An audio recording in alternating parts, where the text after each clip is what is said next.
Hi girls, so this is the homework question I'm after giving you tonight. We did the two questions obviously in the right here, you can see a little bit of colour here on the right, today in class, where we did the auxiliary elevation and then the auxiliary plan. We kind of rushed through the auxiliary plan, but we'll get on to more of those at the start of next week.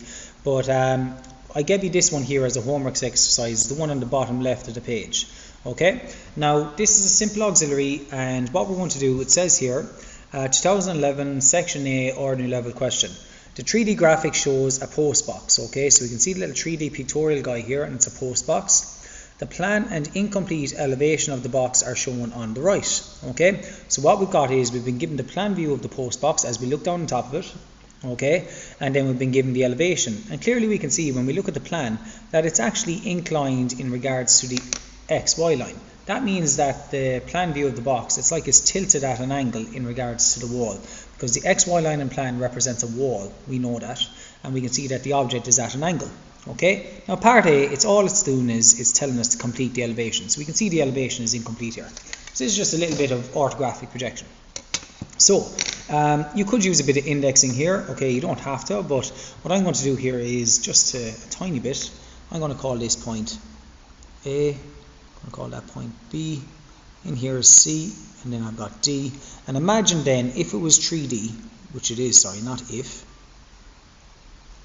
that guy would go across to there, and this guy would go down, and there'd be a face at the opposite side as well, as you can see based on my sketch. So I've called this A, B, C, D. Now I'm going to call this point back here E, F, G, and H. So if I was to label those points, well, in my plan view here, I'd see, as I look down on top of it, in the plan view, and then that's the elevation. Now the elevation is kind of when we're looking in at the side of it here, so it's more going that way, okay.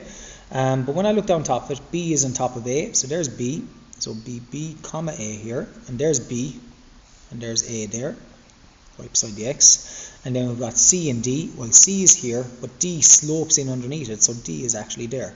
Likewise over here, then I have F sits on top of E, G is on the outside, and H is in line with D, and there's H, just on how I indexed it there. So what I have to do is I have to find those points. So sorry, I forgot to label this one. That would be C, and that would be D there. So normal rules of orthographic. I want to bring up F and E.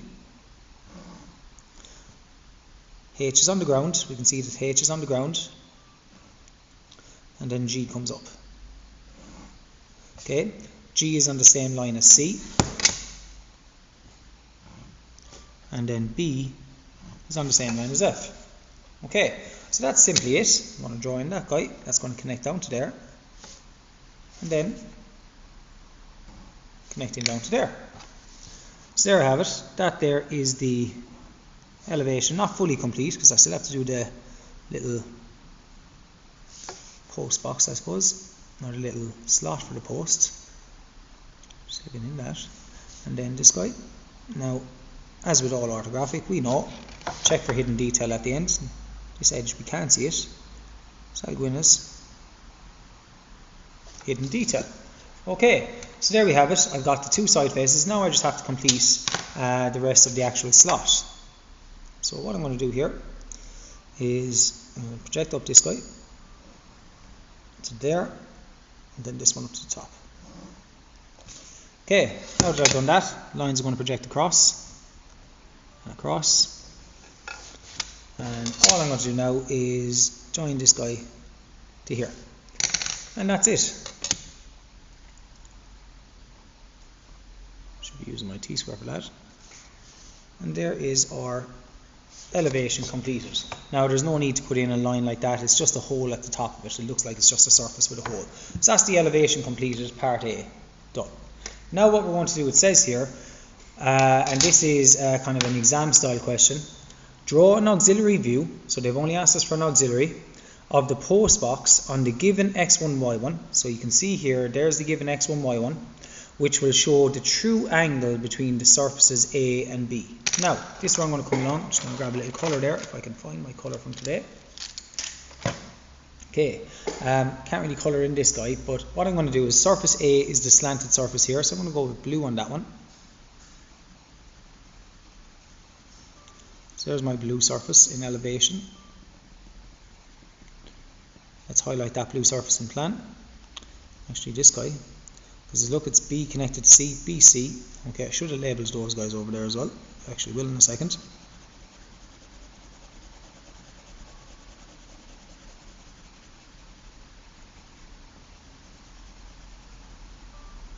So there's my surface and elevation in blue, and then surface B I'm going to pop in orange. Now in the plan I can't see surface B because surface A is overlapping it. Okay, so really what they're asking us in the question, okay, draw an auxiliary view. I'm going to go with the blue surface there. You can see I put in the little blue and the orange surface there. Draw an auxiliary view of the post box on the given x1, y1.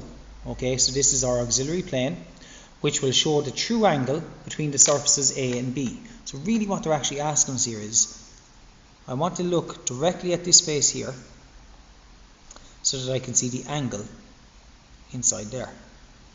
Okay, I want to be able to determine that angle.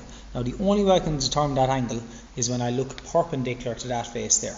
Okay, that's the face, that's the little angle I want to get. Now that's not the correct angle, because this angle here, the view that we see here, is when we're looking in the direction of the pen going in like that. You can see the pen on the screen, and that's not going to show the true angle. The only way I could see the true angle is if I was a person standing here. There's my head, there's my shoulder, and I'm looking perpendicular. That way, because I'm looking perpendicular, I will see the angle on the face between surfaces surface A, and surface B. Okay, so that's what we have to do. Now, just get back here, just really quickly, I'm just going to label that. Just my old OCD kicking in.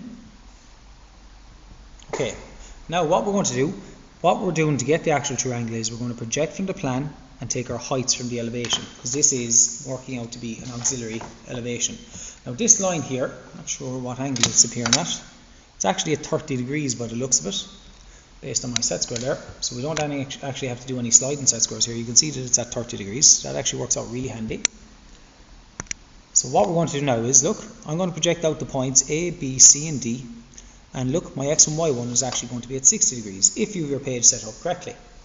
So rotate your set square, project out this guy, project out this guy, and this guy. And the rule of thumb here is, if we project from the plan to our auxiliary view, this is an auxiliary elevation. If we project from the plan, we take our heights from the elevation. Now, really easy ones here. A is on the ground, therefore when I look, follow A down, here's A will also remain on the ground. That's going to become A1. Another point that's on the ground is D. Here's D in plan, follow it out until it gets to the x1, y1. There is D1.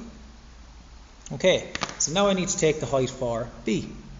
So go up to your XY line, mark the height up, XY line up to B. Here's B, follow it out, it's on the same line as A, mark it up.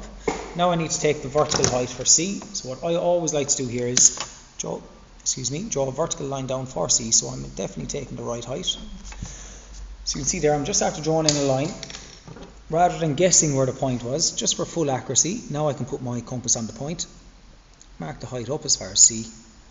That's C here, follow C out to the x1, y1, mark it out. And there is C1. Now I've obviously got B1, but more importantly, when I connect them all up, that's that one there. Let's put the T-square here.